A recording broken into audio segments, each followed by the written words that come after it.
Hello, Stitchers. Welcome to Stitch Please, the official podcast of Black Women Stitch, the sewing group where Black Lives Matter. I'm your host, Lisa Woolfork. I'm a fourth-generation sewing enthusiast with more than 20 years of sewing experience. I am looking forward to today's conversation, so sit back, relax, and get ready to get your stitch together.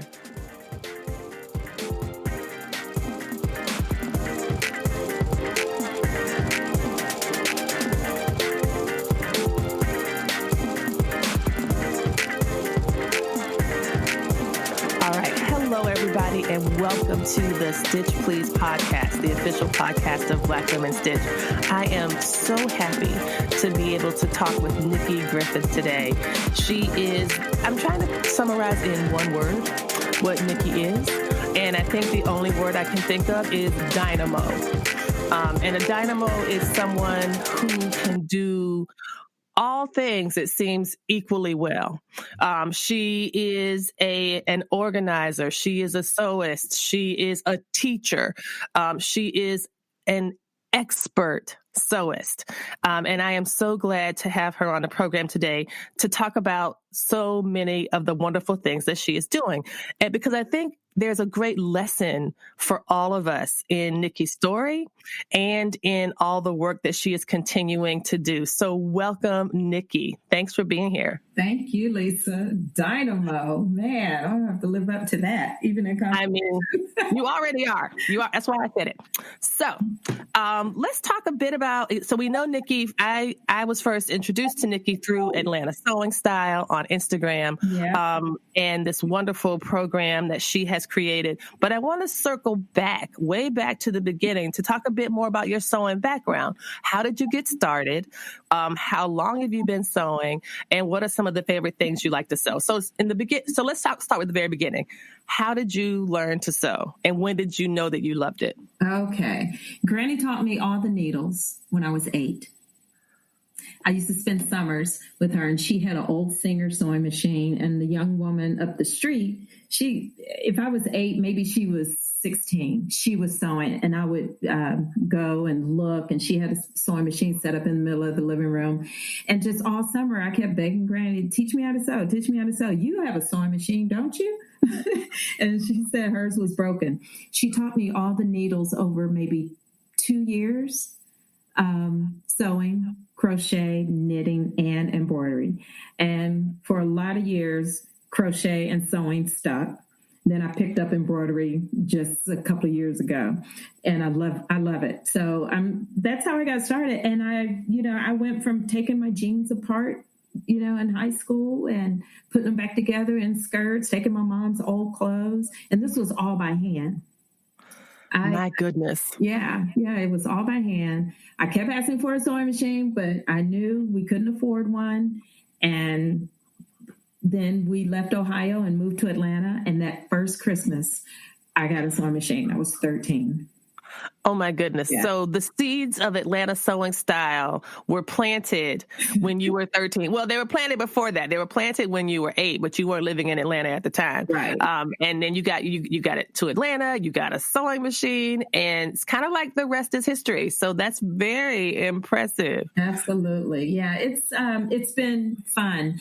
Interestingly, right in the middle, I had a disabled son 29 years ago, and it was the point where I was full-time seamstress. I had a gang of customers, and came a point when he got older that I had to stop because my husband said, okay, you can't do both, because everyone knows who's listening to this knows how demanding it is to have a customer base when you're a seamstress and you do alterations. So I stopped, and I think I stopped for 20 years or so. I always, even in my moving around, I always kept my machine with me. I had one machine and one serger, and I had a small sewing kit. I gave away everything, and I had those things, and every now and then I pull it out. So with my son being as settled as he is, 29 years old, when I came back to Atlanta 5 years ago, I looked for a house with a sewing room. That was my primary goal to get a house with a sewing room. And my family was like, "You're going to sew again?" I'm like, yeah, I sure am.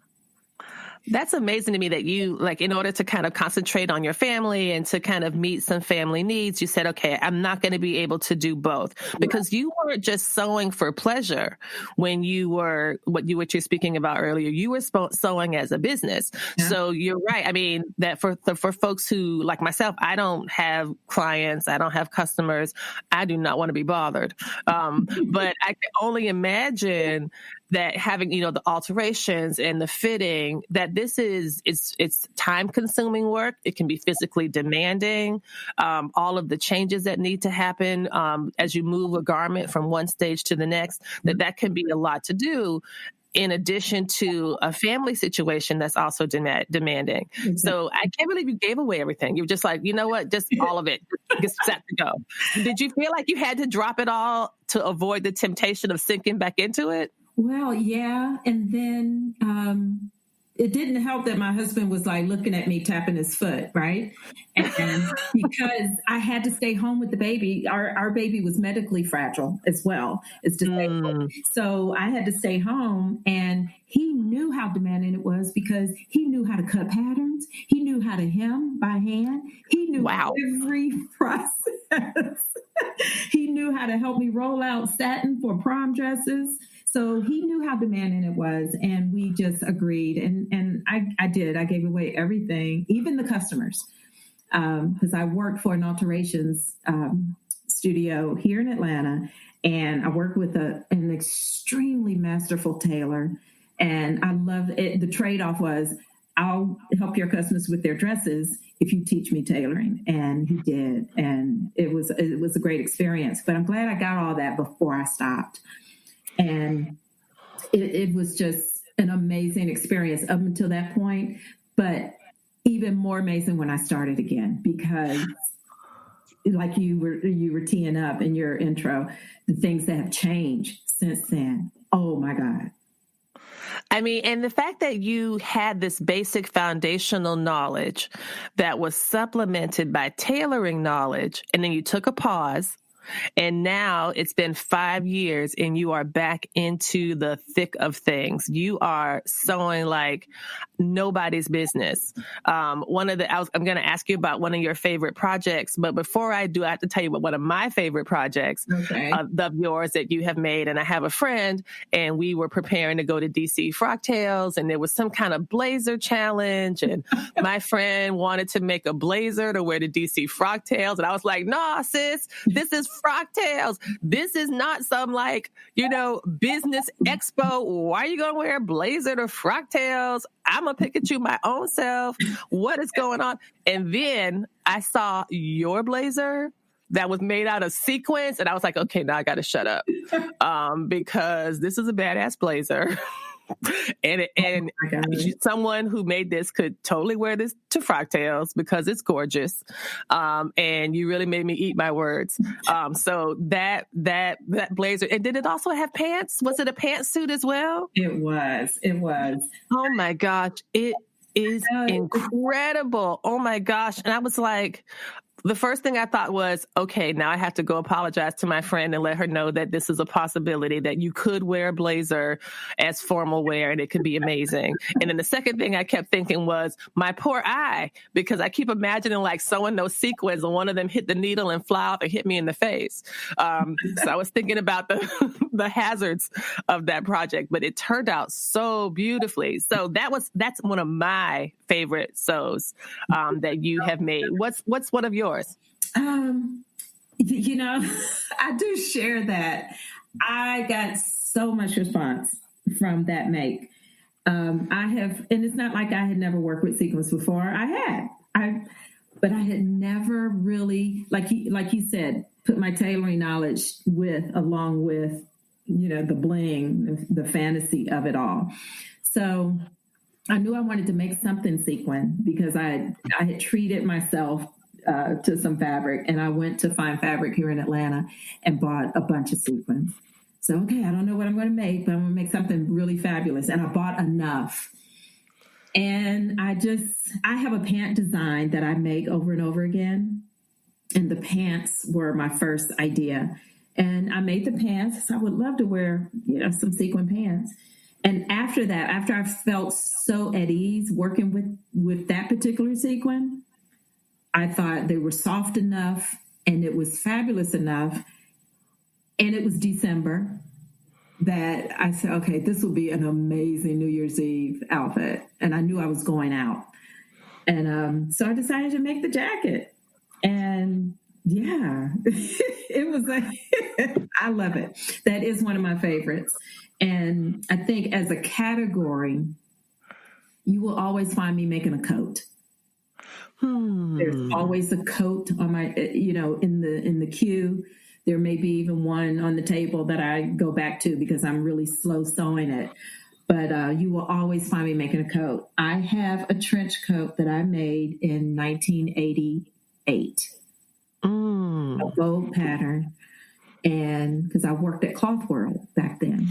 Oh, right. I remember Cloth World from when my mother, because I graduated from high school in 88. And I remember even before then, when I was little, we had a Cloth World. I'm from South Florida. We had a Cloth World. And boy, did I used to cut up when I used to go into that boring ass store. Let me tell you. Oh my gosh. It was tedium. Oh my gosh. Somebody poked me in the eye with a fork. This is the most boring thing a person could do to another person. My daughter will say the same thing. She says, I spent so much time in Cloth World. But that's the only store that was around. And that was our community. That was our YouTube. That was our social media. That was all we had. We had each other when we came together at work.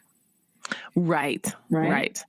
So that was, and in the 80s was when the pattern companies started partnering with designers, early, this was during that time. So if you learned how to sew, you were cutting your teeth on Vogue patterns. Yes. Right? Yes. So I have a lot of Vogue garments that I had made back then. Several of them still in my closet, but little things, but I just love making coats. So that's another category that you'll see me make. That's pretty fantastic because for me, I do a lot of outerwear as well, so much so that I had to stop because, Nikki, I was giving away like 2 coats a year that I made. I mean, because I was just making them because I liked making them so much. And it's like, Lisa, it's not that cold here. And it's way more cold here in Virginia than I know it is in Atlanta. So what do you do with all these coats, friend? Like where are you going? Do you wear like a different coat? Like every Friday is just new coat day? Yeah. Because it's not cold there. It's not. It's hot and cold, and it's only cold for a little while, but it gets extremely cold. I have my mother's fur and I still wear that.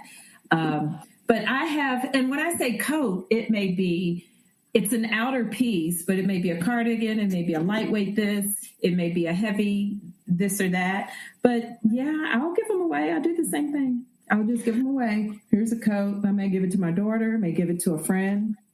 And I remember I left a coat at a ex-boyfriend's house. Oh. And I bugged him. I would have been parked in the driveway. Like, look, as we all know, I no longer want you, but I do want my coat. I want my coat. And I finally got it. Oh my gosh. Like, where's that coat? Oh, man. Now that is very funny.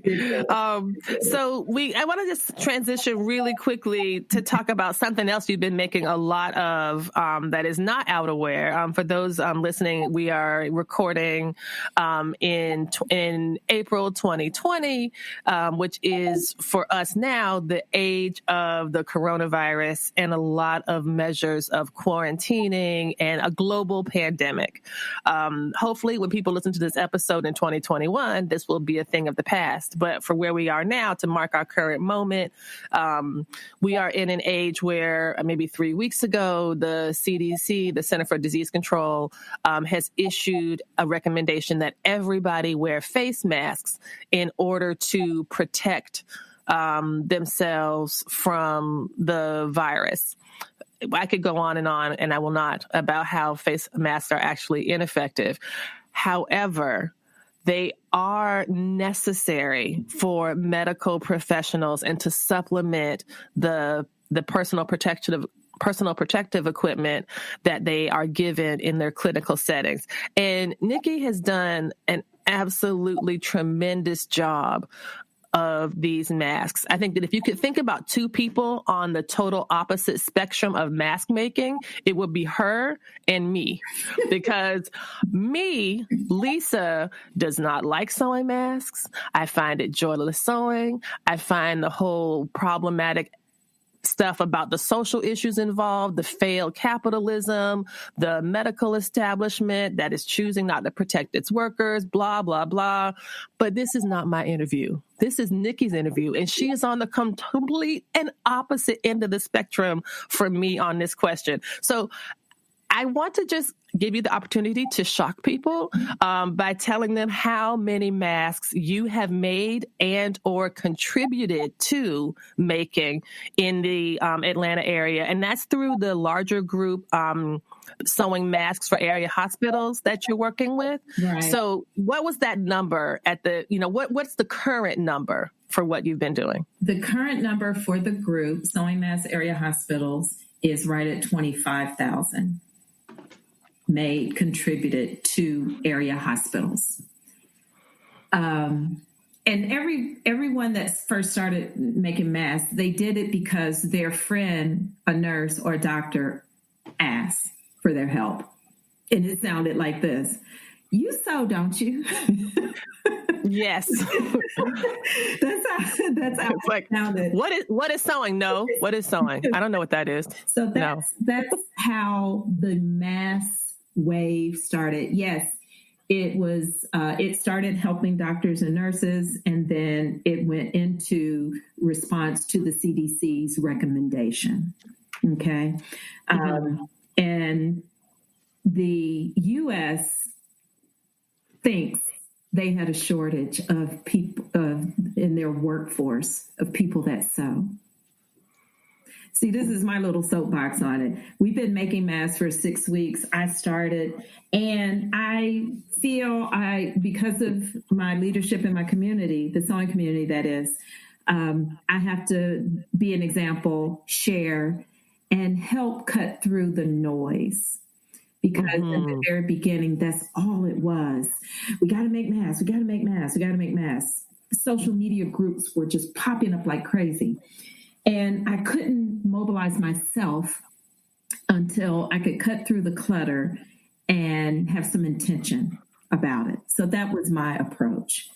And I sat and I did research and I read and I talked to people, talked to nurses. I watched the news to get whatever I could from there, but you can imagine what that is. That's a whole nother podcast, right, Lisa? Indeed. So after I was able to cut through the clutter, my message was, do what you can.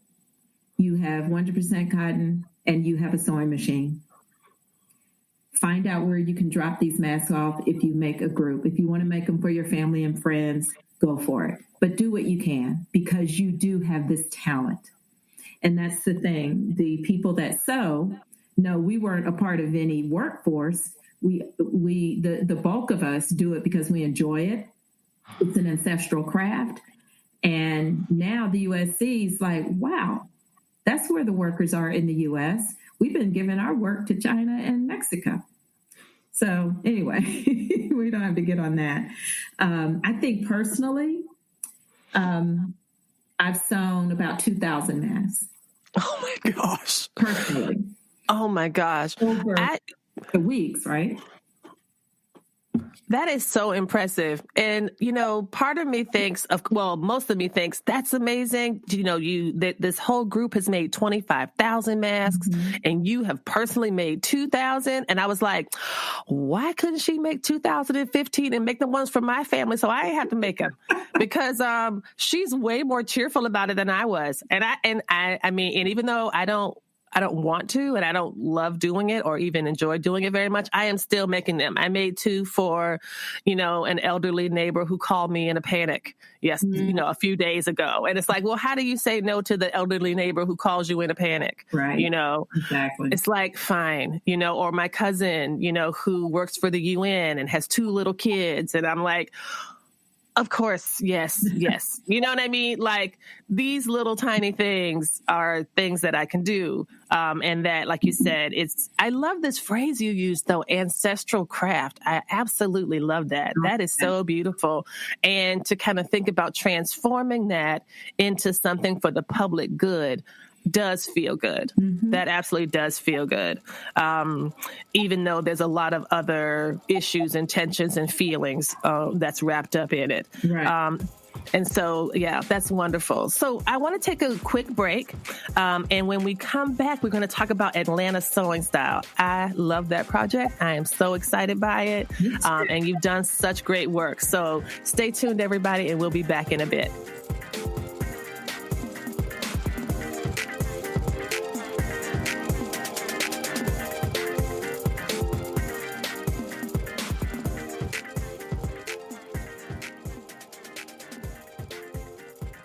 Here at Stitch Please, the official podcast of Black Women Stitch, we talk a lot about sewing. But if you want to see and not just hear about some of the things we've been discussing, feel free to join us on the socials. You can find us at Stitch Please on Facebook, and you can also find us on Instagram at Black Women Stitch. You can find photos of projects that we've been working on, really interesting social commentary, and on Thursdays at 3 p.m. Eastern Standard Time, you can join Black Women Stitch for a live Instagram chat.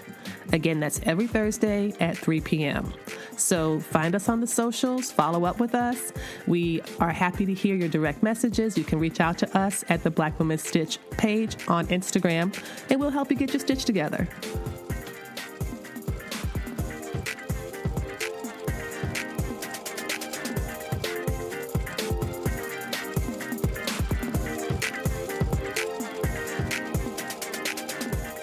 So we are back, and I am talking with Nikki G of Atlanta Sewing Style and of Sewing My Style and so many other projects. And in this section of the podcast, we're going to talk about Atlanta Sewing Style.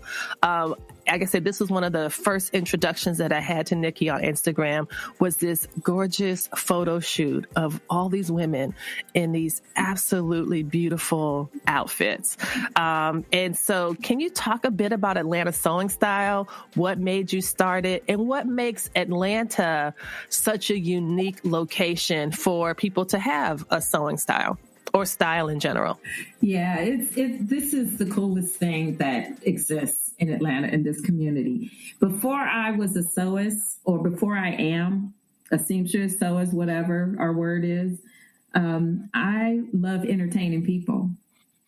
And so when I'm out, I instruct at Top Stitch, one of our local sewing studios, and we have Sip and Sew on Wednesday nights. After doing that, I'm like, gosh, we got to do more. We've got this social media platform. We know each other through pictures and hashtags. So, but when we came together, it was so much more. So I just kept thinking and brainstorming. And I talked to the ladies that I already knew. It was like, what if we got together more formally? We make clothes, we take pictures, we talk about it. What if we got together more formally and did that together, did it as a group? And Sewing Style is my brand. Sewing My Style is my handle throughout social media, but Sewing Style, those two words, I always keep them together because that's what it is. You not only have a style, a fashion style of things that you buy, a handbag, pair of shoes, you have a sewing style because you made it. Yes, right? Yes. It's more personal. It's more unique. It's more reflective of who you are. Absolutely. So it just became Atlanta Sewing Style, and everyone loved it. So I created this social media platform and just started shouting out. And it grew and grew and grew and grew. And as you joined the group, I just featured you on the page. But then our signature event is a quarterly photo shoot. Yes. Oh my goodness. Y'all have to go to their page on Instagram and see some of these photos. There's a lot of wonderful individual project photos on the page, but the group one is really, oh my gosh. Yeah. Tell me more about that. Like that's the thing that's just, it's so striking. Right. So there's a theme every one, and we're going into our second year. So we started with spring dresses because we got to make it easy. It's still just sewing. We still want people to be able to feel comfortable about participating. There's no skill level necessary to do anything with Atlanta Sewing Style. So we just come together. We have a professional photographer that we actually pay, and he takes our photos, he takes group photos, he takes individual photos. The photos belong to the group. You can go into the drive, pull your personal photos out, do whatever you want to do with it. It's the same thing that we typically do. We're just doing it together. And man, we have so much fun. So the themes have been rock your style. That's another thing we do. Rock your own style. Come on, show up. Spring dresses. We've done all white. We've done all Ankara. Nice. We've done denim, like jeans or denim or whatever, however your denim shows up. We have kids in Atlanta Sewing Style. Oh, that's sweet. Yes. So they'll show up sometimes. It just depends. So this year, again, with the social distancing being the umbrella over our, social activity in 2020, we're going to kind of reinvent how we take group photos throughout this year. And I'm already thinking of, it's not going to be a surprise, but I'm already thinking of how to illustrate social distancing in a fashion shoot. Oh, that is interesting. Yeah, well, this time does present a lot of interesting challenges. Yeah. I was thinking so much about your community, and I was thinking about it in particular because I have a friend who moved from Massachusetts to Atlanta, and she was like just a bit concerned about going to a new place. And I was like, oh my gosh, this is going to be great. You're going to have so much fun because Atlanta Sewing Style is in Atlanta. Yeah. It's going to be great. You're going to have a great place to land and to fit in because look at all this stuff that's available. And so it's such a wonderful resource and community that you've built. And looking at the photos, I love the denim photo shoot. I love the use of light and space, which is something that a photographer can help you, figure out. That's their job. Right. But it really does show the work in such a beautiful light that is completely worth celebrating. Right. And I also like how you say that the photos kind of belong to the group. And so if somebody wants to put like a professional photo on their Instagram, like sometimes that can be difficult. Like professional photography is expensive. And so if you have a group that can do it and then provide that resource to you, that's another benefit. Mm-hmm. I'm always joking that like when I die, my funeral program is going to have a picture of my driver's license because I'm not in any photographs. I'm always taking the photographs, moms take photos of the kids, blah, blah, blah. But, I did get a tripod, so that really has helped me a lot. But, it's nice to have like a professional documentation of the work that you're creating because that just helps you to get more connected to your sense of style. And you get to kind of see how it looks through, an objective lens. And that's what I love about the professional photos that you've put together, though there's a good deal of editorial in it as well. I was thinking about the shoot from, was it October when you went to the Tyler Perry studios and it was with all the old timey cars and stuff? Yes, that was a commission for us. A member's husband of the 100 Black Men. That was their project. And because Tyler Perry Studios had just opened, this was their first private event, and it was Concours d'Elegance. And they asked us to model beside the cars. So we were matched up with a period car, a 1962 Ford, or the Packards and the Bugattis, all of these amazing cars. And we made garments. Some of us rented them because that was easy also. And you want to be as authentic as possible, right? Right. It was mad fun. We got so much attention off of that. And you talk about our professional photographers. These guys do such a good job. Professional photographers call us and ask to work with us. Nice. Yes. We have one that we hire, but we could take our pick, really.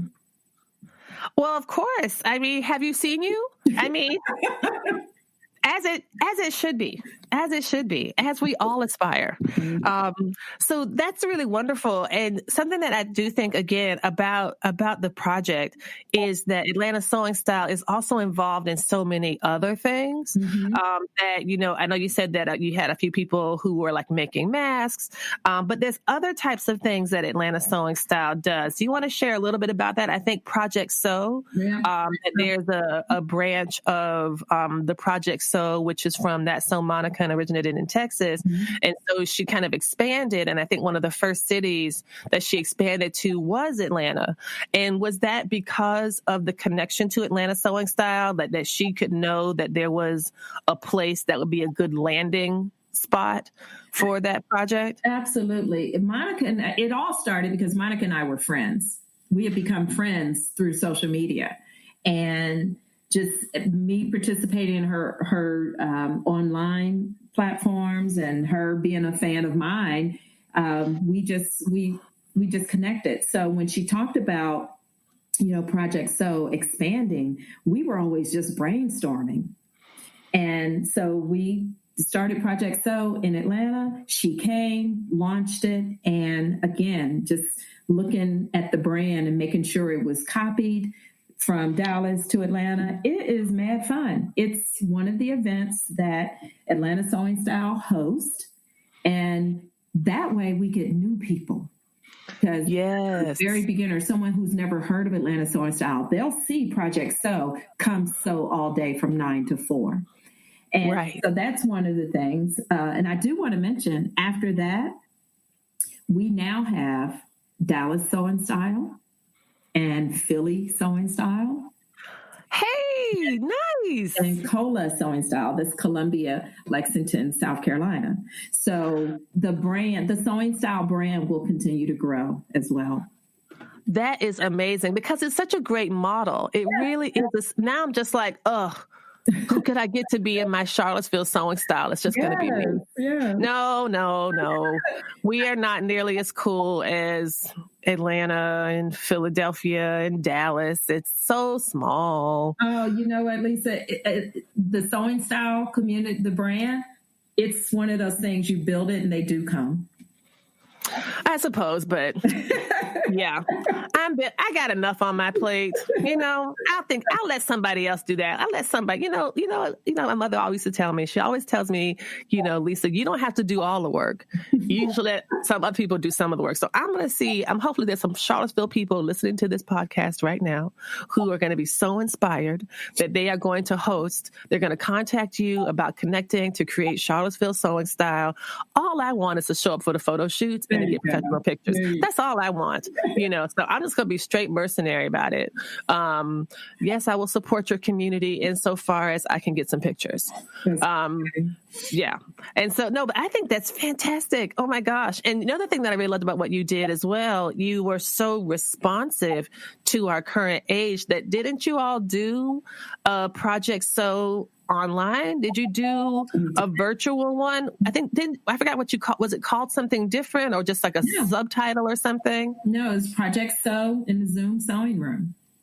Maybe it was called Zoom Room or something. Yeah. I think it was like a sewing Zoom room. I thought that was so clever. Our next one, we didn't disturb our dates because our dates are already always laid in for the year.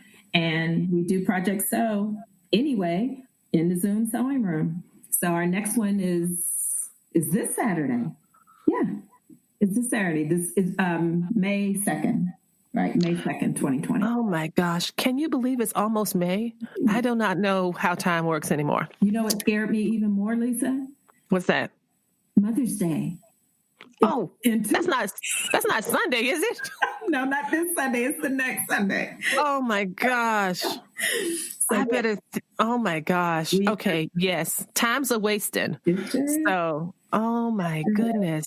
That's right. Someone did say that Mother's Day was, I saw someone post about that. They're like, Mother's Day is in 2 weeks. And look, all y'all dads out there, the kids don't have school, so they're not making their handmade greeting cards. So you better get creative and come up with an actual gift this year. Yeah. I thought that was pretty funny. Put it in the mail. Exactly. So let's take another quick break. And when we come back, we can talk about your Facebook group. I mean, like I told y'all, this woman is a dynamo. I could talk to her for 2 hours.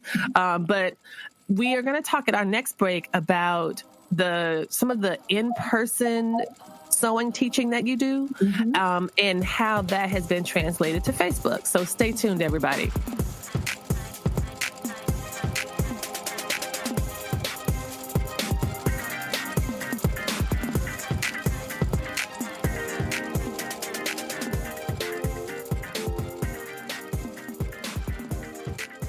Hello, Stitchers. We have a limited edition opportunity for you to support the Stitch Please podcast and the Black Women Stitch project as a whole, and get some more fabric in your collection.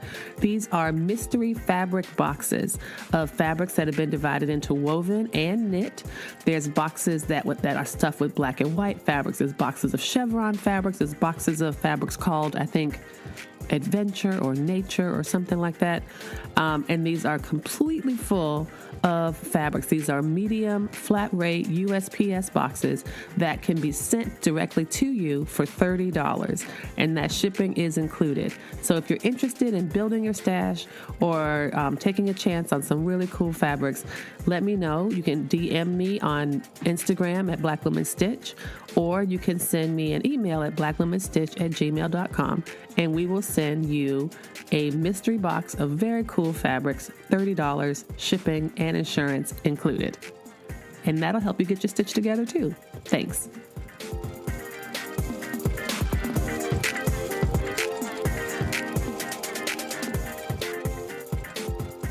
Welcome back, everybody. I am talking with Nikki G of Atlanta Sewing Style and more.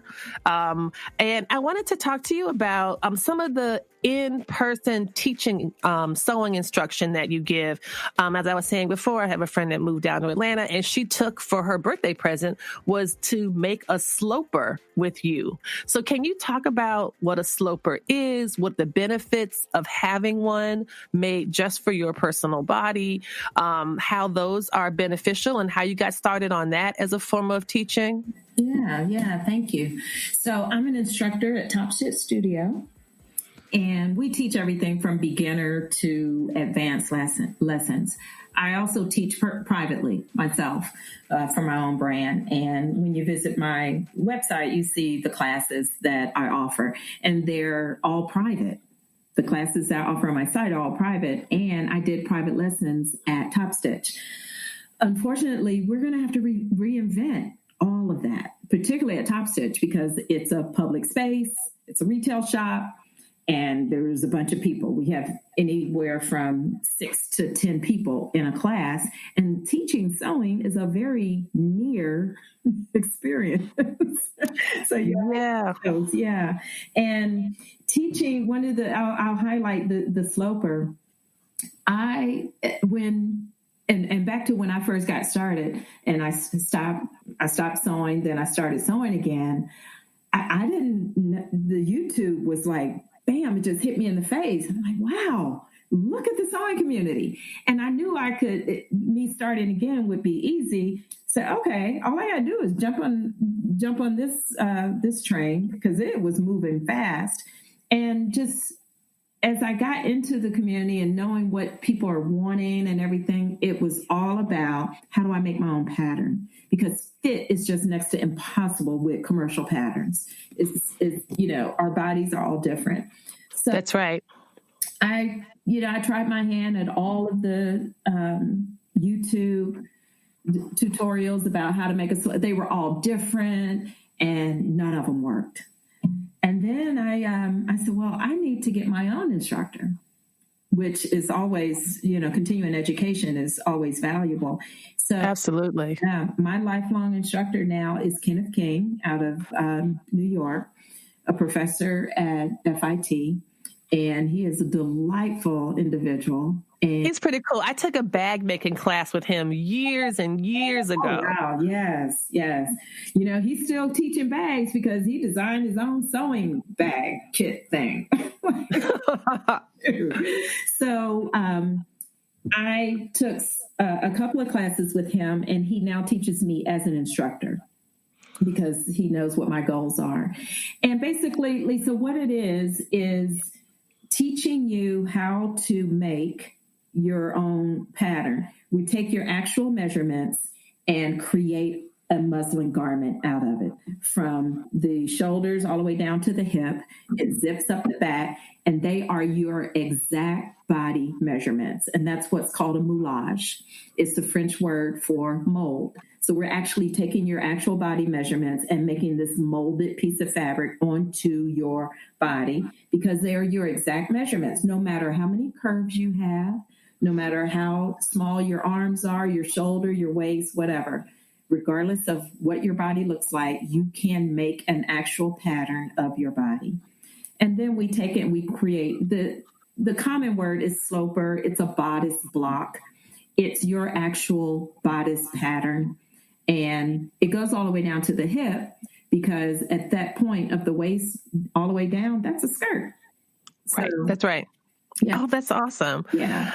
I love this idea so much, because for those of us who are trained in Big Four patterns, as I was, it can really like wreak havoc on your self-image to feel like you are somehow failing to measure up to a sewing pattern. And so I think that, there's been a lot more work on size inclusivity in the last 10 years. There's been a lot more pressure from sewists onto the Big Four patterns to change and expand their size ranges. There has been, fortunately, a lot of independent pattern companies like Cashmerette, for example, that have risen up to meet the needs of sewists whose bodies aren't, for the sewists for whom their bodies does not match the pattern, because the pattern doesn't really match anybody, right? That people have to make all types of adjustment. It's designed for like a B cup. And if you don't have a B cup, then that's not going to fit you in the same way. So you have to do a full bust adjustment and da-da-da-da-da. So once you've gone through all these steps for modifying a Big Four pattern, that same energy might have been used to work with you to learn how to make a sloper or to make a moulage or something that's going to help, that's going to be your body, that's going to help you. And it's going to make your sewing, it's like what you're saying about sewing your style, right? Absolutely. Like this is for your body. You hang it up on a rack and it's not going to fit anybody else in the same way that it fits you. And that's one of the things I completely love about the stuff that you teach. Yeah. Thank you. Yeah. And people are so happy when they see it for the first time, because as long as they've been sewing, when they put this moulage on and I zip it up, they've never seen a garment fit every part of their body before, regardless of their size or shape. The Big Four patterns and typical patterns, they are designed, the base of their design is a standard. They use the word standard, 5 foot 4 inch tall model with a B cup bust line. And no booty. No hips. No booty. And no weight. It's just like houseway. Like, it's really like, this is built for a person that's built like a straw, and I'm not a straw. And so and I think that there's so many ways to kind of to manage that. And that's what all the wonderful fitting books and stuff are for. But to kind of completely just step outside that by doing something with you to learn how to make this sloper that really fits. It's just, I don't know, it's just pretty amazing. And that way, I know people are, at least for myself, I'm often looking for what they call the TNT, the tried and true patterns, so you can make it again and again. This is actually the real deal, original tried and true pattern. This is the thing that fits you. This is a thing that fits you and you alone because it is you and your body is unique. And I love how the sloper process you described really honors that. And so that's pretty amazing. Let's transition to how your Facebook group is working. Okay. Your Facebook group has 45,000 people in it. I guess you just don't do things that are small. That's just what I'm learning. I make maybe 20 masks under all sorts of emotional duress. You make 2,000. Right. I have a small collective. You have a Facebook group with 45,000 people in it. So let's talk a bit about that. And then your sewing group is it's Sewing Projects for Beginners. Is that right? That's right. I saw what was missing. I'm always looking for what's missing. I'm a salesperson at heart. So anything that I create will come out of, my sales background. But I saw what was missing. There was sewing for beginners. There was just plain sewing, and Facebook groups are designed to just create a community. But what's the next step? How can I engage with these people? So if I was always focusing on sewing projects for beginners, because beginners want to learn how to sew, but tell them exactly what to do. Here's a little thing that you can make, and this is how you make it. So that's what the group is for. And I encourage members of the group to share at the same level. Not all of them will do it, but you'll still get some that kind of get it. And the challenges are, it's Facebook, there's algorithms, there's rules, there's processes, and Facebook is a money-making entity, so you've got to follow their rules and everything. So now that I'm at this point, and hey, the quarantine is who I got to thank for it. The idea is, how do I engage with these people? It's people who have millions of questions on a daily basis. Now, everybody knows with Facebook groups, you've got a good percentage of bots in there, and you've got some, fake advertising going on. Even that has increased in the past 8 weeks over March and April 2020. So having to figure out, okay, I'm not going to be teaching one-to-one for a while. I need to be able to monetize even helping these people who want to learn how to make a mask or who want to learn how to make a dress because they just got a sewing machine. So we're going to start some virtual classes with these guys. And one day I went on and went live and just sat there and started answering questions. It's always amazing. And I love teaching. So I think that comes from, I love teaching, and the more people I can teach, the better I feel about it. And so we've got some new and fresh ideas that we're going to do with this group. That's really exciting. And I like the idea of having this group. And I think that when you popped onto the live, just to say, let me just try to knock out some of these questions in person instead of trying to write back to everybody or to address these questions that are coming through in different threads. I will sit here for a couple hours or an hour, or however long it was you were on the Facebook Live, and answer questions. And I'm sure people were incredibly relieved. Someone recently contacted me because they had just got back into sewing, and they were like, this pattern has 2 dots. And I don't understand what the two dots mean. And I was like, oh, okay. So you know how this pattern is multi-sized? It's an extra small and a small. In the same way you have these lines that are nested, these dots are also nested. So you don't have to worry about both dots. Just worry about the dot for the size you're cutting. And that person found that really helpful. Yeah. And it wasn't, it didn't take me long to do that. But I could imagine from your perspective, you've got all these thousands of people who might be generating hundreds of questions just like that. And if you can answer that on video and they can go back and look at it, that can be very reassuring. Absolutely. Absolutely. I always have to remember, I was once a beginning sewist. There was a lot I didn't know. I think back, even when I see the question, I'm like, yeah, I remember when I learned that. And And the thing is, you know how Facebook works or any social media platform. You could ask a question in a group that you really need the answer to. You're sitting at your sewing machine. You're not going to get that answer right away. That's right. That's right. So you got to wait. Like, okay, who's going to see it? Does my post have to be approved?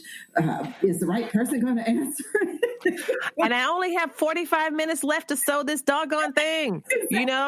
Hurry up and answer my question, people who know more about sewing than I do. Exactly. I'm in a hurry. Again, so what's the next step for that? How can we get these questions answered sooner? And so that worked. It worked. If more people engage, of course, I would need help to get other people to answer the questions. But and then I think the bandwidth kind of slows things down. Also, I'll see new questions after I hang up. So right. Yeah, you got to deal with all of that. But I've got some solutions for what's next after just going live. Jada Pinkett Smith figured it out.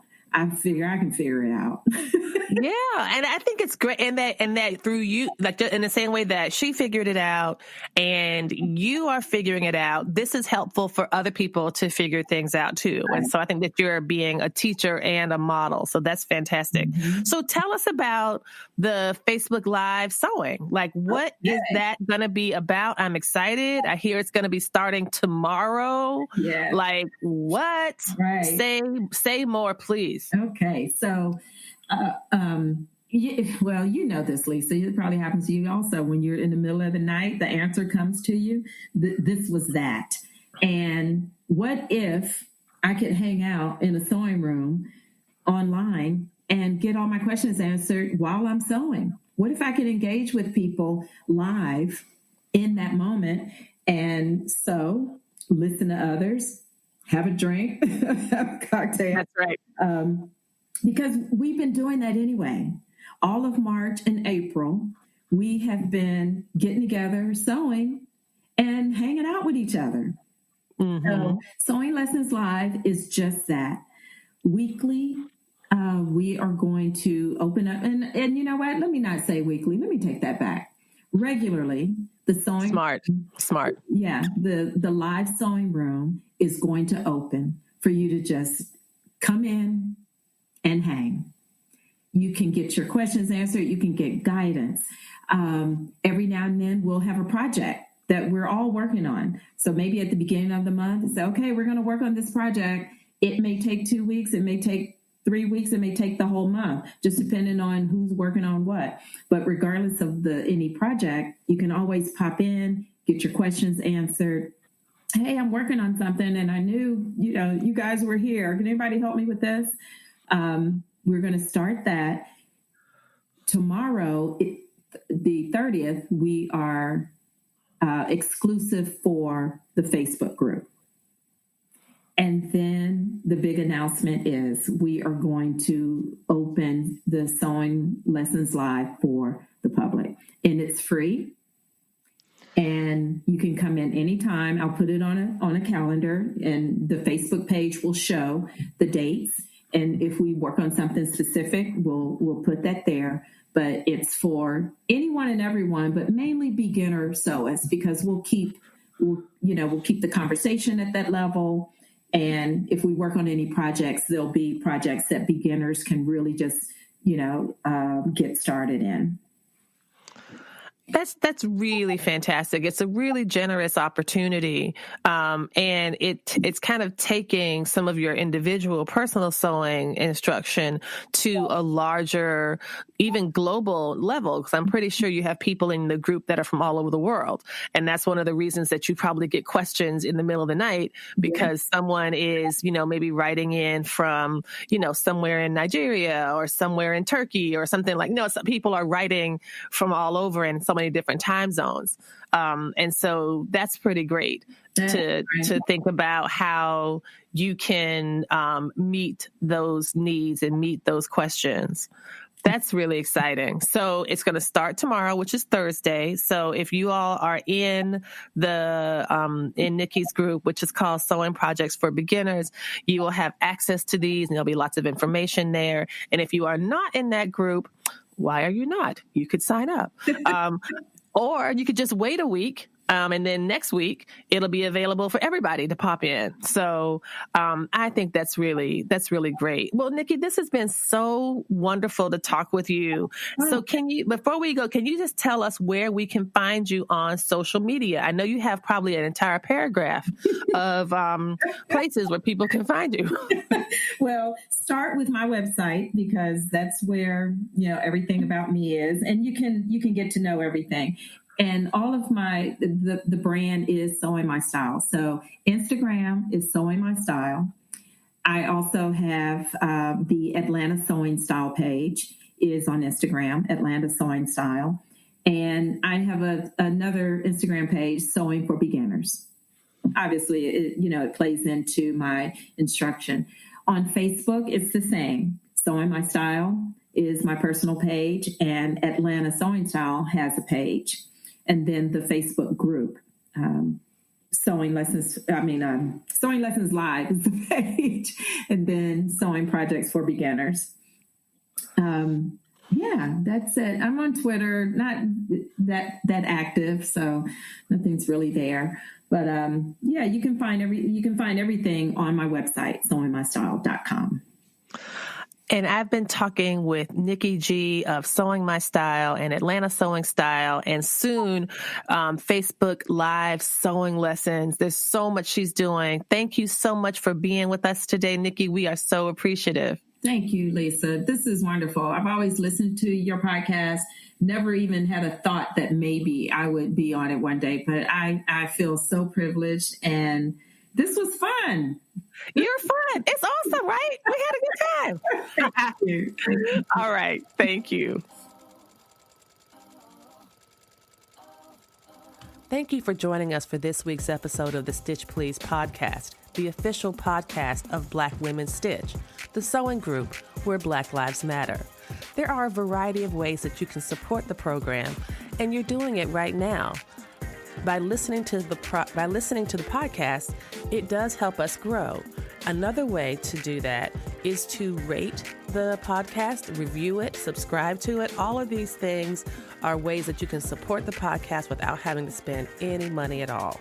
If you would like to spend some money to support us, there are ways to do that as well. You can make direct donations to our Patreon site for monthly contributions, as well as one-time contributions to PayPal, Cash App, or Venmo. And finally, we have another cute, very adorable way for you to support the Black Women Stitch Project. It's a pin, a PIN enamel lapel pin that's very cute. It's about 2 inches wide and 1.5 inch tall, and it's of the Black Women Stitch logo. And that is $15 with free shipping to the U.S.